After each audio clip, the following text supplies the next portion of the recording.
क्या कभी आप लोगों ने ये सोचा है कि ये जो हमारा यूनिवर्स है, ये हर चीज़ को, हर ऑब्जेक्ट को उसकी इनएक्टिव स्टेट के अंदर रखना ज़्यादा प्रेफर करता है। हमारी लाइफ डेथ की तरफ क्यों मूव करती है? ये शरीर वक़्त के साथ साथ क्यों बुढ़ा होता है? अगर किसी ने चाय बनाई है, तो चाय अगर गर्म है, उसको आप कुछ समय के लिए रखोगे तो वो ठंडी क्यों हो जाती है? अब इसके ऊपर कुछ लोग थर्मोडायनामिक्स के सेकंड लॉ के बारे में बात करेंगे कि जो हीट है वो गर्म चीज़ों से ठंडी चीज़ों की तरफ ज़्यादा जाती है। मगर गाइस, इस वक्त सभी लॉज को भूल जाओ। ये लॉज एक्सप्लेन करते हैं कि ये चेंजेस उस पर्टिकुलर ऑब्जेक्ट के अंदर क्यों आए। सॉरी, थोड़ा सा गलत बोल गया। ये लॉज, ये इक्वेशंस ये नहीं बताती हैं कि उस चेंज के अंदर वो चेंजेस क्यों आए, बल्कि ये बताती हैं कि ये चेंजेस आए और इन चेंजेस की वजह से ये हुआ। मेरा यहाँ पे सवाल ये है कि वो चेंजेस क्यों आए। इस सवाल को अगर मैं थोड़ा सा सिंपल कर दूं, तो हमारा यूनिवर्स एक ऑर्डर्ड चीज को, मतलब एक ठीक चीज को हमेशा डिसऑर्डर चीज में क्यों बदल देता है? अगर पानी कुछ देर खड़ा रह जाए तो उसमें से बदबू क्यों आने लगती है? अब इसका जवाब कुछ लोग ये देंगे कि उसके अंदर माइक्रो ऑर्गेनिजम्स की मात्रा बढ़ जाती है, जिसकी वजह से उसमें से बदबू आनी शुरू हो जाती है। ये तो कंडीशन है कि ऐसा हुआ, जिसकी वजह से हमें रिजल्ट क्या मिला कि उस पानी से बदबू आनी शुरू हो गई। मेरा फिर क्वेश्चन ये है कि ऐसा क्यों हुआ? इसका भी जवाब कहीं ना कहीं पे हमारी साइंस के अंदर ही छिपा हुआ है। अगर आपका इंटरेस्ट बन रहा है गाइस, तो वीडियो को पूरा देखिएगा, लेकिन चैनल को लाइक एंड सब्सक्राइब कर लीजिए, क्योंकि मैं ऐसे ही फैसिनेटिंग फैक्ट्स के ऊपर वीडियोस हर दूसरे या तीसरे दिन अपने चैनल के ऊपर अपलोड करता ही रहता हूँ। चलिए टॉपिक के ऊपर वापस आते हैं। क्यों हर चीज़ सलीके से नहीं होती है? क्यों समय के साथ साथ हर एक चीज़ के अंदर डिफेक्ट्स आना शुरू हो जाते हैं? और जो एनर्जी पहले उस चीज़ में थी, वो एनर्जी कम होते होते होते होते ख़त्म हो जाती है। एक नवजन्मे शिशु के अंदर अलग एनर्जी होती है, 20 साल के एक व्यक्ति के अंदर अलग एनर्जी होती है, और वक़्त के साथ साथ ये एनर्जी कम होते होते जब वो बुढ़ापे की तरफ जाता है तो एनर्जी ख़त्म हो जाती है।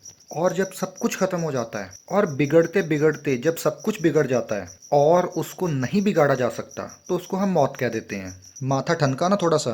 क्यों ये प्रोसेस रिवर्स की तरफ नहीं चलता है? क्या हमने कभी सोचा है? चलिए इस वीडियो के अंदर सोच के देखते हैं कि क्या होता है। तो गाइज, यहाँ एक नया लफ्ज़ इंट्रोड्यूस होता है जिसका नाम है एंट्रोपी। आपका इंटरेस्ट बनाने के लिए पहले मैं आपको एक सिंपल एग्जांपल देता हूँ। अगर मैं अपना हाथ आपकी तरफ दिखा के पूछूं कि कितनी उंगलियां हैं, तो आप सब कहेंगे कि 5 उंगलियां हैं, क्योंकि आपको वो 5 उंगलियां दिख रही हैं। अब मान लो, इमेजिन करो कि आप लोगों ने कभी हाथ देखा ही नहीं है, और मैं उसी हाथ को बहुत तेजी से हिलाना शुरू कर दूं और आपको पूछूं कि कितनी उंगलियां हैं, तो आप लोग नहीं बता पाओगे कि कितनी उंगलियां हैं, क्योंकि आप लोग देख ही नहीं पा रहे हो। ऐसा क्यों हुआ? उलझन की वजह से, या फिर कह लो एंट्रोपी की वजह से। ये एक बहुत ही सटीक एग्जाम्पल नहीं है, लेकिन अपनी बात को समझाने के लिए बहुत ही अच्छी एग्जाम्पल है। अब मान लेते हैं कि ऑर्डर, सलीका या फिर एंट्रोपी, इन तीनों को समझने के लिए हम ये सोचते हैं, ये इमेजिन करते हैं कि एंट्रोपी एकदम से हम यूनिवर्स में से गायब कर देते हैं। नो एंट्रोपी, नो डिसऑर्डर, तो क्या होगा?